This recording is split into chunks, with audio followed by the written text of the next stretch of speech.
Hello and welcome to Peebles Rugby Club, celebrating its centenary season. And we're just days away now from the start of the Borders rugby season. It kicks off here with the Peebles Festival of Rugby.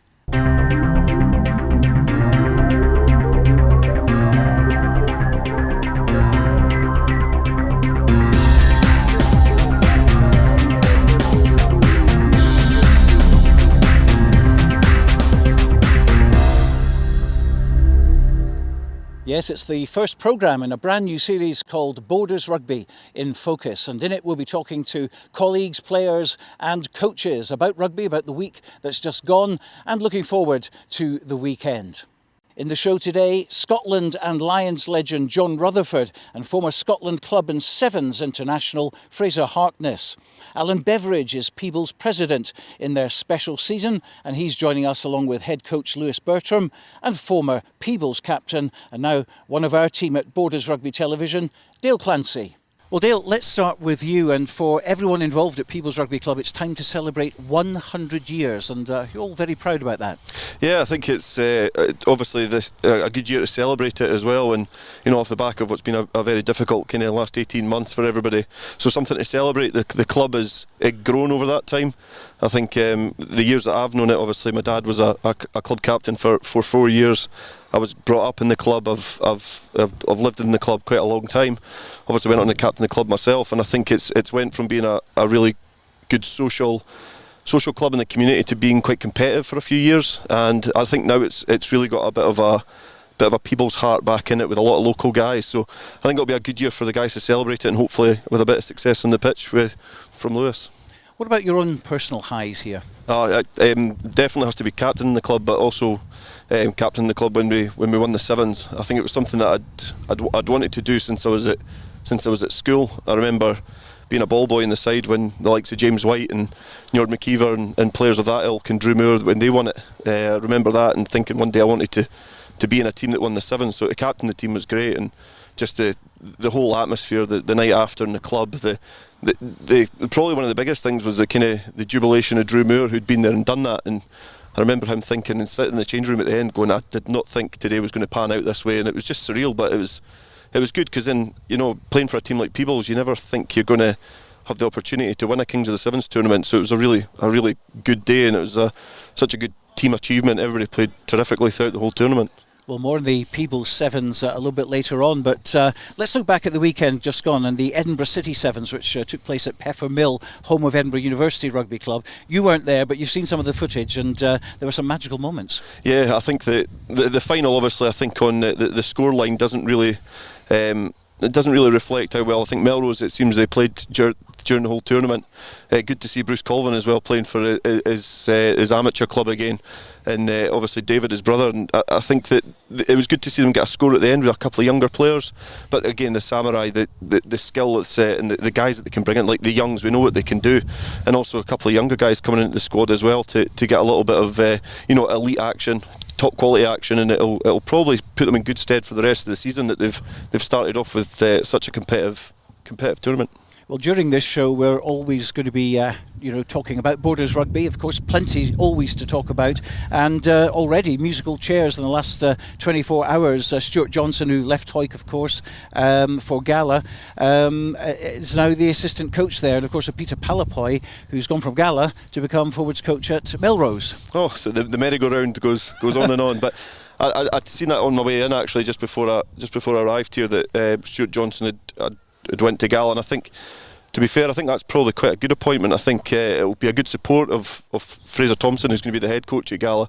Really good rugby player. He had a great playing career, and it's nice to see him back at I know people maybe don't recognise it as his home club, but back at Gala, and he'll give a lot to them. And the experience, as much as John has had from Melrose in the last few years, the experience that he'll get from that, a little bit of support in the background will be really good. And again, like the Peebles here, hopefully the local talent that Gala are going to have will kind of reap the benefits of a couple of guys with that experience, that top level experience that they've had, and hopefully they kind of can go on to bigger and better things, because for the last few years Gala have kind of lulled a little, so hopefully they can kind of light a fire under them and get them going. Well, earlier today I bumped into Stuart Johnson, just happened to be walking past his office. I thought, we'll take a camera in, we'll have a little chat with him. Well, Stuart, being a coach is never easy. There are ups and there are downs. You're now at Gala. You have been obviously at Melrose, and you had a spell during COVID lockdown at Hawick. So tell us what the story is. Yeah, obviously I was at Hawick during lockdown. Really great place to be, good bunch of boys. But as I said, work commitments, and then with my wife being due and being a head coach Premiership club was probably just asking slightly too much.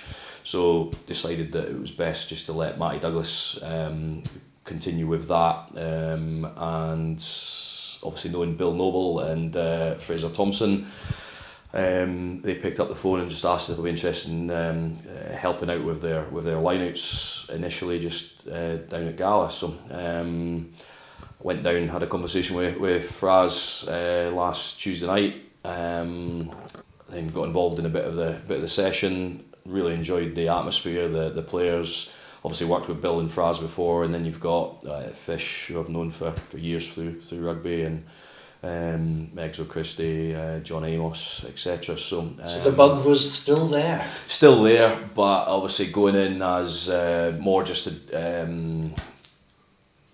as a forwards coach, help out with the forwards and the lineouts, etc. There was less of a time constraint placed on me than what would have been as head coach at Hawick. So makes sense to keep involved, and a lot of people don't know this as well, but I actually started my rugby at Gala. I was at Borough Primary School, so played for Gala rugby club right through primary school. So it's kind of back to where it began for me, which is quite exciting as well. And obviously there's a history with Gala Rugby Club that goes along with it, and I know they've got ambitions. Obviously you spoke to Fraz last week, and his ambitions are what he wants to achieve at the club, and probably get them back into the Premiership where they kind of belong. So it's a good journey to come into at the start with Fraz and what he wants to achieve, and Bill Noble going in there as director of rugby. So no, I'm really excited about it. So everyone comes back to Gala eventually. Yeah, exactly. Yeah, obviously Fraz is originally Gala, went to Melrose and came back. Bill's obviously Gala, Gala Academy, and then I was Borough. I was actually at Gala Academy for first year before moving across to Earlston when my parents moved to Westrathers. So no, it's back where it began. So no, it's good to be back there. I say I know a lot of people there. They're committee guys, supporters, players. They're always a great bunch. I always enjoyed my time down at Netherdale. But it's good to be part of the club now rather than going down there as opposition. Stuart Johnson, and we wish him all the very best at Gala. Well, the season seems to be starting earlier and earlier, Dale. I was at the Percy Park Sevens at Kelso. This would be, 2-3 weeks ago now, and summer rugby very popular. Yeah, I think it's always I've had this conversation just with somebody just about half an hour ago, and when the weather's like this, it's such a great advertisement for rugby. The skill set's high, it's quick, it's fast. It gives you the supporters as well something to come down and support, because in December and January when it's miserable and you're just off the back of Christmas, the last thing you really want to be doing is going down in the piss and rain to a ground or a club and going in to support there. So it's there's loads of different things. The World Rugby want to have a global rugby calendar, so Scotland's not going to fit into what we want to do, but it's got its areas, and things like Sevens, especially the Kings of the Sevens, is great. When it's coming around about Easter time when it's getting a little bit drier, and it's got its place, but it's very difficult to try and fit in a summer rugby calendar. Well, I certainly enjoyed thoroughly the Edinburgh City Sevens last week. Samurai won the tournament, as you say, 33-7, beating Melrose in the end. Samurai invitation side, half the squad had Borders connections. We had 4 from Jed Forrest in the team. Their 2 coaches, Fraser Harkness and Bruce Aitchison, are both part of the Borders Rugby television team this season. And I asked Fraser about Samurai and what's been happening with them over the last 25 years. It's a massive family, and there's so many members now, and it's so great to see. And I've played a long time with them, and I love it. It's an invitation you never ever turn down. And Ken Terry's such a great bloke, and I've met loads of mates through this level, and boys you've played with and been coached by. You've been coached by Mike Friday and Nick Wakely and boys like that. I've got so much experience in the game, and it's just a great thing to be involved in. Absolutely, and of course your own Sevens career, capped, I suppose, by that cap for Scotland Sevens. I know you were so proud to see that your name on the back of the shirt. It's a proud moment, but I find it hard. I go home and people always ask me about the Samurai stuff and where do you buy the kit, and you know it's made for tournaments, a lot of this stuff, and that's what makes it unique. That's what the boys, you know, they know that I've got that shirt and that's mine, and you know there'll never be another one made like that, and it's so unique and it's so bespoke that, you know, it's just great. It's something special for every player, and a lot of boys here today haven't actually played for Samurais. You know, you bring the twins and Rory Marshall up from Jed, you know what you get from those boys, but they've stepped it up another level. They know that now, you know, what they do at Jed's great, but when you come here you need to go again, and you know that's massively important for us. And the Samurai have been described as sort of the barbarian sevens. Is that fair? I mean, I 100% guarantee with that. I think, you know, when you turn up to a tournament on a Friday morning and you've got 12 boys, probably from 4 different countries, never met each other, maybe passed each other in the street or passed each other at tournaments, but never ever met each other, and you turn up on a Friday morning and you're going to go out and you're going to go hard Saturday, Sunday, and that's what makes it unique. You know, we turned up here yesterday, met here at 10:30, and it was important to us to bring boys that knew each other because it makes it a wee bit easier and quicker to bond. Turned up at 10:30 yesterday, and then you see that game now and you see how far we've come from 10:30 to where we are today. Makes a huge difference, and it's special. What they bring to rugby is special, and I'll question anybody that says invitation sevens isn't good for players. Of course, this is the thing, isn't it? Because we've had the Commonwealth Games embracing sevens, the Olympic Games embracing sevens. But there's a funding issue across here. Why aren't we and the governing bodies doing more to promote sevens? That's a tough question. It's hard. I think Scotland have always tried, and I think, you know, there's been times where they were going to scrap it, and you know it is what it is. I mean, as a Scotland player, how do you compete against a Fiji national team? But that's at every level. You look at what they're doing, and you know Scotland for so long was part funded, and you know you look at what England did when they went full time, and you look at where all these other teams are, and you think, well, you know what, we are a wee bit off the pace. But I think the bit that bothers me the most is when clubs stop players going and experiencing invitation sevens. Because I tell you what, for an 18, 19-year-old kid to come into something like this environment from a smaller club who's got potential, he's got a chance. I mean, there's a young boy there, Dwayne Patterson from Kelso, who we picked up after watching him at Percy Park and thought, well, tell you what, we'll give him a shot. He's now come up here and he's never seen intensity like this. This is different level stuff, but he's playing with quality players, and you cannot tell me that's no good to go back to your club. And I think that's the biggest issue. I think the issue for me is the way the pro clubs and the semi-pro clubs actually work it, and I think they need to push it. There is not a bad thing about sevens, but especially invitation sevens, because it puts you in an environment as a player you will never ever experience anywhere else. And the great thing is it all came from the Borders. Well, that's it. All started. For me, it's comes from a funny. It's a bit strange when you come from the Borders, and you know you're embedded in it here. It's what you do. You know, we play 10 sevens tournaments in 7 weekends. That is what we do, and boys didn't appreciate how hard it is up here. And you know, the best thing they ever did was move it to 14-minute finals, but I missed that by about 3 years.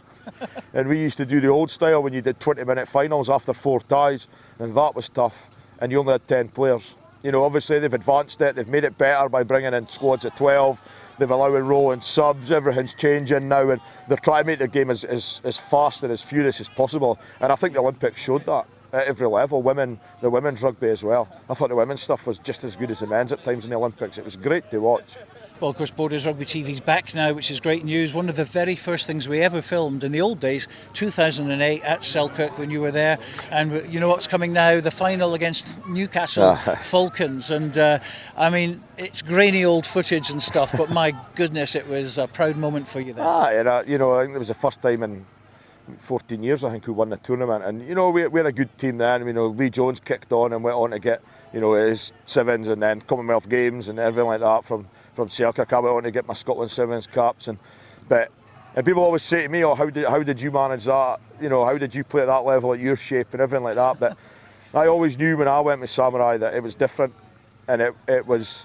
I always knew the boys around me were quality. You were playing with Simon Hunt, Mark Bright, Luke Traherne, who went on to play for Wales, Sam Cross, an Olympian, and you were playing with quality boys, and I knew my role within that quality, and that's why I could do it. And you know, I maybe wasn't the best player down there, but I gave everything when I played, and that's all you ask of players, especially when you only come in and meet each other in the morning, and then you know you make friends for life. And these boys now will remember Edinburgh Sevens. and they bump into each other through rugby. You know, some of them hopefully will get more samurai shots and be able to play at different tournaments, but they'll bump into boys in years to come and they'll go, oh, remember Edinburgh Sevens, remember when we played against Matawala, and then that's what rugby's all about. Well, it's always interesting to hear Fraser talk about sevens in particular, a man with a lot of passion for the game, of course. And it's interesting, Dale, to point out, though, about sevens, now an Olympic sport, and it took a while to become one, of course, but the drive to promote it as a sport in its own right.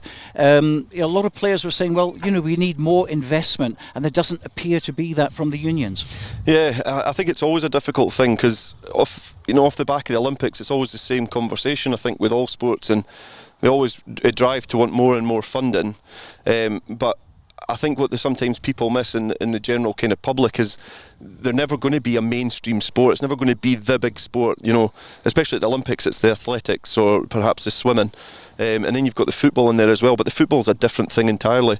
But I think sevens needs to be taken a little bit more seriously, I think, throughout, especially all the home nations, because it is such a breeding ground for good internationals to come through, and you're not always going to get 10 internationals coming through from a 7 season, but if you get 2 or 3, look at what is done to Darcy Graham. Lee Jones was one of them as well, as Herky mentioned, but you know, these players have played sevens and they've then went on to international honours, and I think that if you want to continue that, you can't solely rely on Super 6. As a rugby nation, we've got to have a couple of different avenues for players to come through and give them progression pathways. So along with Super 6, we also need to have a good 7 set-up, a good under-20 set-up, because obviously at the moment, after the 6 nations that we've just had, that's quite poor. But in terms of funding, it just needs to be better backed by the union, and I think they need to be a little bit more savvy of where they spend their money. OK, well, let's meet our guests now from Peebles Rugby Club. First of all, President Alan Beveridge and, of course, Coach Lewis Bertram, who we'll be talking to very, very shortly. But, Alan, a great time to be president, 100 years at the club. Oh, I'm very honoured to be the president just now. I took over from Dale's father, actually, Mark. He had to retire due to health reasons, and he's actually making a great job of the ground, as you can see. How much of the history do you actually know about the 100 years? Well, just in my lifetime, I know the history of my lifetime. Prior to that, we've got a couple of historians in the club. Donald Swanson, who's in his 95th year, wow, and the Sharp as Attack, and his son John. They have a great deal of history about the club in film and in text. So we'll be using a lot of that. And what about the glory days for Peebles? What would you say are the best days at the club? Well, one of the highlights for me when I was president the last time, we went into Division 1 of the leagues in Scotland, and that was a big highlight. We were unlucky in that particular year, but that was a highlight for me. One of the other highlights is that, I think Dale mentioned it earlier, that we've got a lot of Peebles people playing rugby for Peebles.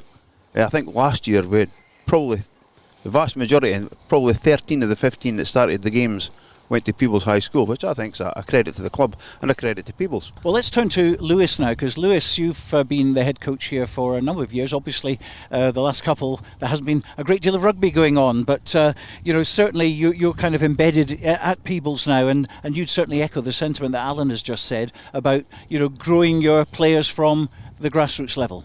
Yeah, definitely. It's something we take a great pride in at the club, is developing players that come from within the town and have a real passion to play for the town and the badge. And also it's for us a lot about guys enjoying themselves and really wanting to put the jersey on every Saturday and have a good time with it and play some good rugby.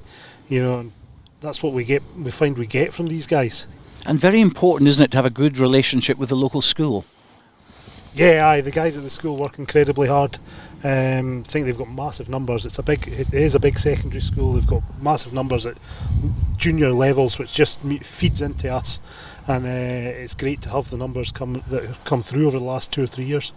Lewis, of course, you're kind of isolated in National 2, away from the Borders teams, and of course away from bigger as well. So there's another incentive to move up the leagues. Yeah, that's definitely one of our aims this year, is to get ourselves back into the position we were in March 2019, was it? Yeah, when the leagues were cut off. 2020 even. We were sitting second in the league. We'd won our last 10 games on the bounce, and we still had 4 or 5 games to play. But I thought we were in great shape to be catching that second place, being in that second place come the end of the year, and hopefully we would have been playing that one. But unfortunately, these things happen, and you've just got to roll with it. And this year, that's definitely, we just have to set our stall to kick on from where we were. Of course, the good thing is that you're very much part of the Border League and you get to play the other teams in, and that's a big positive, isn't it? Yes, it's a big positive. It's great for the guys to try and challenge themselves and raise themselves to see, actually, the last couple of Border League games we've played, we played Kelso, we weren't far away from beating them with, a very understrength team that night, and I think we beat Gala in pre-season a couple of seasons ago. So we're very much able to compete with these teams when we play them. It shows the guys that that's where they want to be. Well, Alan, turning back to you again, and obviously you're proud to be launching the first festival of rugby. It's now a 3-day affair. Plenty of rugby over the 3 days. Loads of rugby over the 3 days. The under-16s kick off on Friday night, followed by a new thing to People's, a ladies' tournament, which is on Saturday morning. That should bring an interest to the town. The King of the Sevens tournament kicks off at 2 p.m. on the Saturday afternoon, and the finale will be the Colt Sevens on Sunday afternoon. So we're looking for big turnouts. What's the thinking behind this now? Because it seems that every club has to think out of the box now and have festivals like this. Well, we're looking to everybody. We're looking for more people to come through the gates, and we're looking for more people to take part in the games. I think Lewis just said that we've got more and more people coming to play rugby, and we need more and more people. We need to keep the club going, we need to keep the interest in rugby going, and we need to have the club prospering. And what's the situation regarding the government now and what you can and can't do regarding spectators and hospitality? Well, we're very unfortunate, actually. Our Sevens are this Saturday coming, and we are not allowed to use the changing rooms, so players will have to come ready to play. And the showering is going to be a bit difficult after the games. I think we're only allowed 2 people in the showers at any one time, and after the showers have been used we have to hose them down and disinfect them, whereas on Monday we'll be allowed to do anything. So we're a bit disappointed at that, but we have to abide by the rules, and we will abide by the rules, yes. Back to you, Dale, then, and the Peebles have won their own Sevens several times, and you were playing for them, as we mentioned earlier, in 2011 when it happened, and we've dug out a few clips from that game to refresh your memory.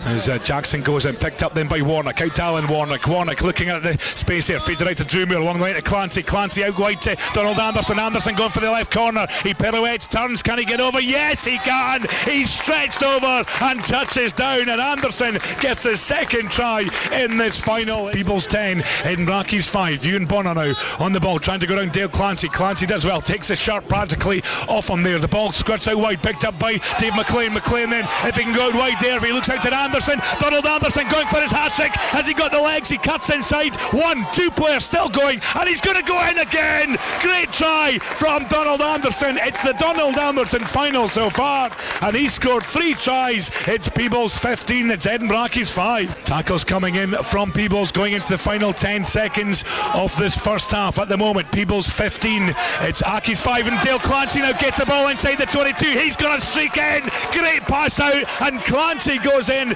to the left-hand corner. Try number 4 for Peebles. It's Peebles 20, it's Edinburgh 5. Donald Anderson out to David Anderson, fed out to Dale Clancy. Clancy inside his own 22. Where's he going to go with this now? He's looking for the runner. He's got it from Donald Anderson. Anderson's away down the gantry side. Now we've got a one-on-one here. Donald Anderson, he's going for a wee run here. Anderson inside to Clancy. Clancy, he's clean through. If he gets this, the trophy's coming back to Peebles. And he goes. Touchdown from Dale Clancy. Another try, and it's Peebles 32, it's Edinburgh 12. He started that one and he finished that one. Great work there by Clancy. He had the ball in the Peebles 22 and he held it up just for long enough. He waited for a runner. Anderson was the man that offered himself up, and he was the man that burst through. Clancy got up in support and took the inside ball there from Anderson. Great try for Clancy, great try for Peebles. I think it's going to be all over, and it is. The referee blows full time, and Peebles have upset the odds here this afternoon. They have come from nowhere. They've certainly got on with the job, and they lift the tournament, lift the trophy, and by in doing that, work themselves up to joint 4th in the Kings of the Sevens table. The final score then, Peebles 34, Edinburgh Accies 12. What a performance.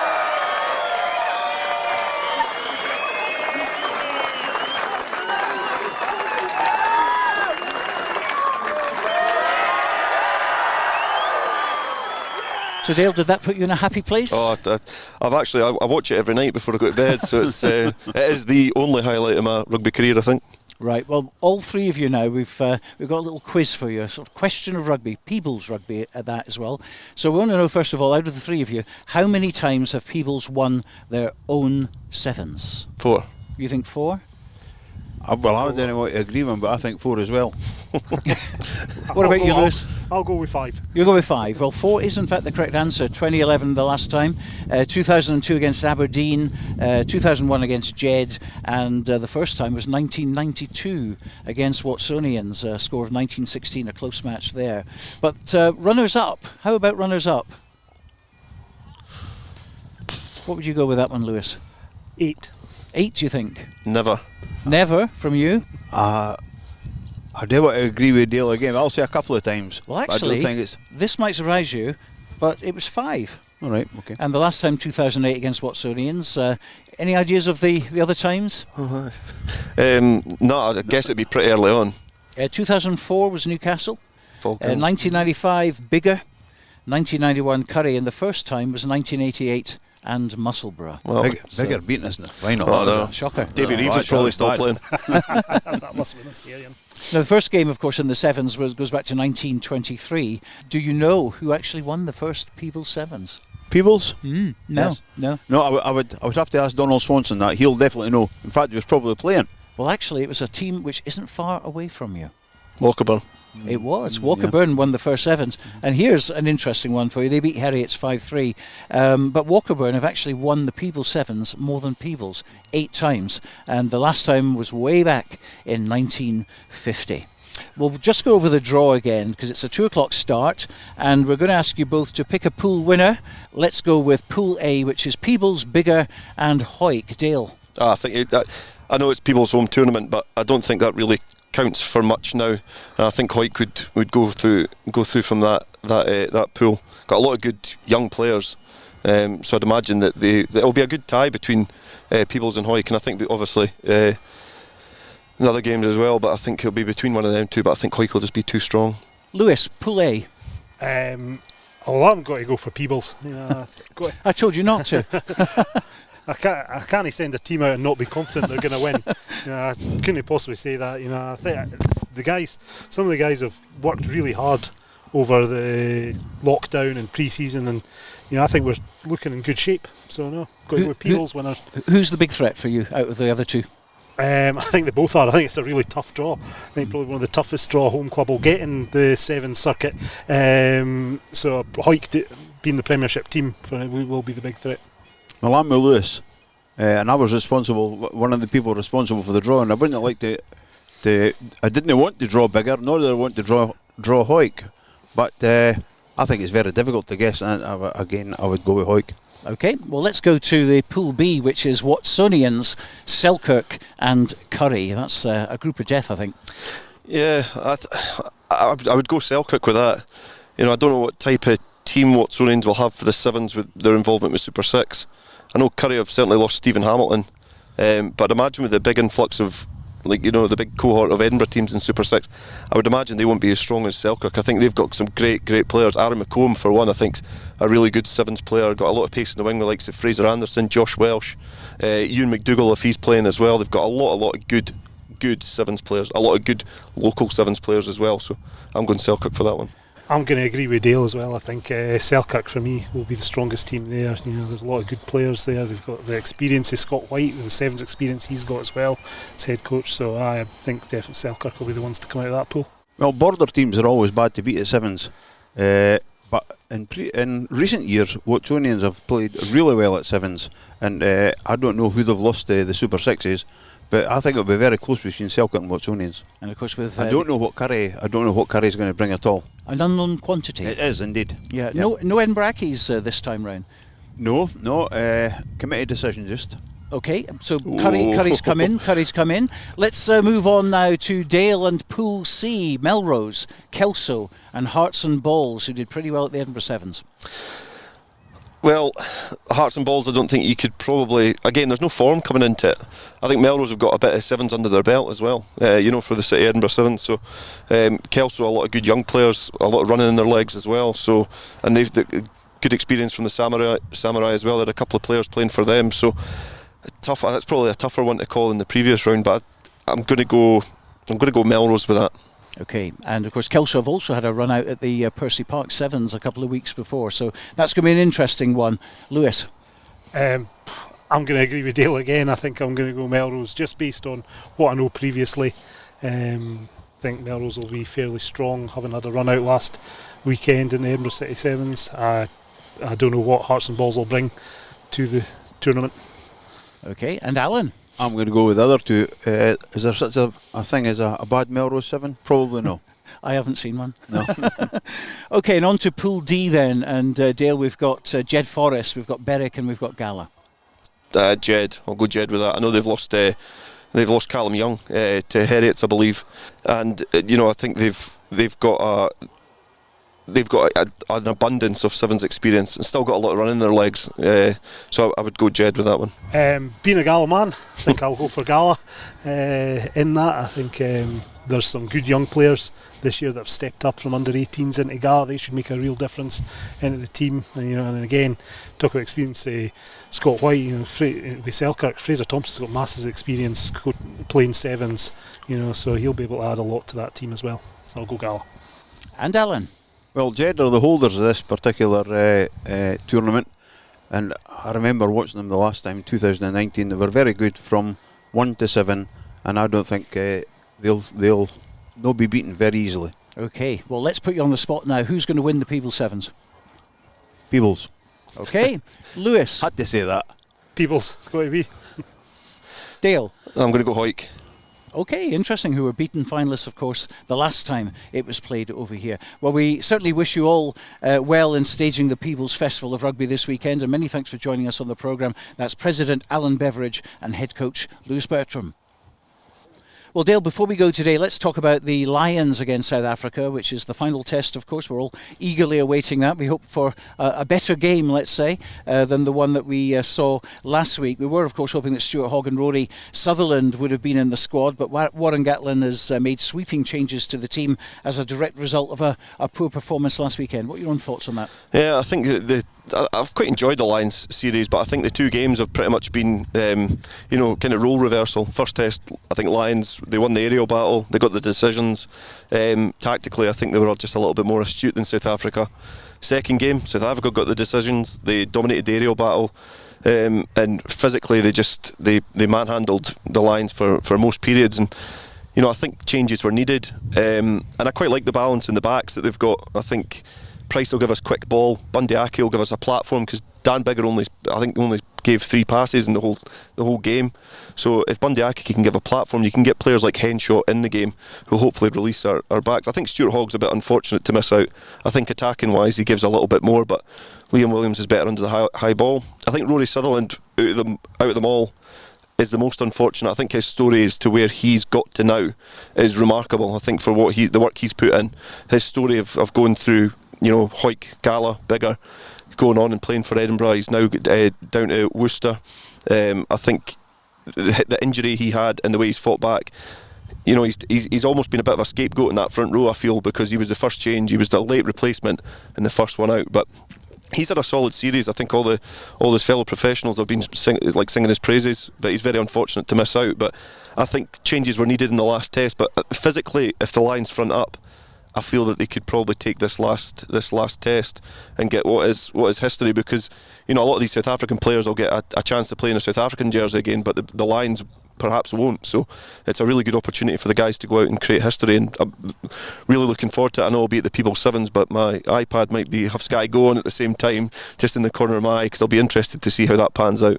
But what a fantastic achievement for Rory and for Stuart as well. I mean, two boys from Trinity School in Hawick going on to make their debut for the British and Irish Lions on the very first test. Fantastic. Yeah, I think it is great. I think it says a lot about the culture of rugby in Hawick. I've always been in awe of Hawick as a rugby club, because, especially the main club, because they've always had this kind of never say die attitude. They've always worked hard for each other, even through age grade. I remember we playing with players like Sir Ross Gibson, Ali Weir when they were younger, Lee Armstrong, and they were such a tight-knit group, all really good rugby players, and they just seem to have a natural ability to play rugby. And I think, to see 2 players starting in a test for the British and Irish Lions over in South Africa from the same school is a remarkable achievement. But a remarkable achievement for the town, but for the 2 guys as well. I think Stuart Hoggs had to work hard to get back into the frame to be starting tests, because he's had a bit of a ropey end to the season. So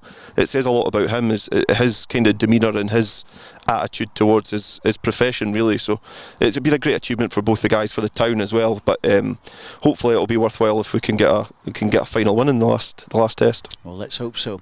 Well, our last guest on the show today is a former Selkirk South, Scotland and Lion fly half. Always good to catch up with the legend that is John Rutherford. So first of all, I've got to ask you, how are you feeling now? Because obviously you had that scare a couple of years ago. Yeah, Stuart, thank you for asking. I'm good. I still get my quarterly blood tests. I'm all clear and feeling really healthy. Oh, that's so good to see. I mean, you're looking the picture of health, I have to say. And of course, you're still involved with Selkirk Rugby Club. Yeah, well, I don't do so much now, and certainly not on the playing side, but I help out with memberships, and it's your club, it's your town, so I'd always be around to help them. But we're very lucky here. We've got a good committee.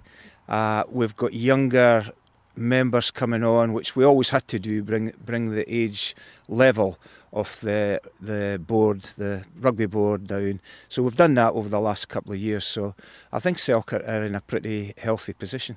And the Borders in general is?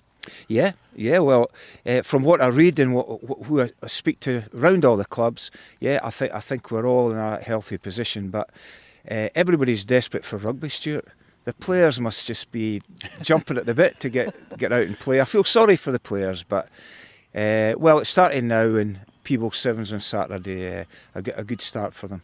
Absolutely. Now, of course, there will be people, of course, from outside the area and outside the country who will be tuning in, and they'll certainly be thrilled to see you on camera here. Perhaps you can tell them, what Borders rugby actually means to the people of the Borders. So, for anyone who's never been up here in this part of Scotland. Yeah. Well, in terms of Scotland, football will always be the national game, but not in the Borders. Rugby is the game down here. We've got small towns, but every town has the main club side. But coming down from that, you've got your junior, semi-junior school teams. So I would say it's the closest to New Zealand rugby that you can get, and we're still producing good players. I mean, it's incredible that Hawick, a town of 15,000 people, had 2 players in the Lions Test team last week. It's incredible when you think about it. Same school as well. Yeah, I don't think there'd be a town in Britain that could claim that. So, well done to Hawick. And I did read about the team selection today. I'm sorry to see the 2 Hawick boys left out, but I think they can be really proud of their performances. And they're coming out the team at 1-1, so they've really played their bit on this Lions tour. They certainly have, and of course one of the other reasons for asking you over here is obviously you were a Lion yourself, a very proud one,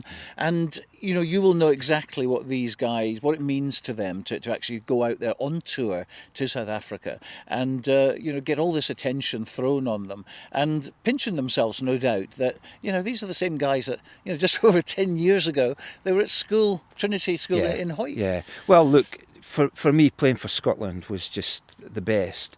But the ultimate is the Lions. It's the best of the best. I do feel sorry for the boys on this tour because although they're getting rugby, it wouldn't be a proper Lions tour without travelling around the country. I know on my tour and most of the others, the big thrill was seeing the country, playing against all the different provinces around the country. And of course, there's things, like on my tour, I seem to remember we were adopted, every player was adopted by a school. So this school, you had to go and speak in front of the assembly, and at the end of it, you're given this big book with photographs and stuff to take home. So it was, like moments like that. And of course, it was a very different tour, Stuart. There was only 30 players on our tour, 1 coach, 1 doctor, 1 physio. So if you were a standoff for a wing and there was just two of you and the other player was injured, you just had to keep playing until you were injured and they would bring a replacement out. So it was tough, but I wouldn't have changed it for anything. It was a real honour, it was a privilege, and I'll never forget the first time I put that Lions jersey on. You just look down and see the 4 countries there, and it was a huge honour. And a lovely touch as well a bit later on, because they didn't award caps back then, but retrospectively they did, and you received yours a couple of years ago, and Fantastic. a fantastic thing, wasn't it? Yeah, no, that's pride of place in the house, Stuart, and a really nice touch by the Lions, but don't ask me what my Lions number is. Everybody asks, and I really couldn't tell them. But there were highs and lows, obviously, on tours like that, but it was a real bonding thing, wasn't it? And friends for life, literally. Well, look, here's a stat for you, Stuart, a really interesting one. I was thinking about it the other day. On the 83 tour, there was 8 Scottish players selected. On this tour, there was 8 Scottish players selected. There was a Scotland coach on tour, and the following year we won the Grand Slam.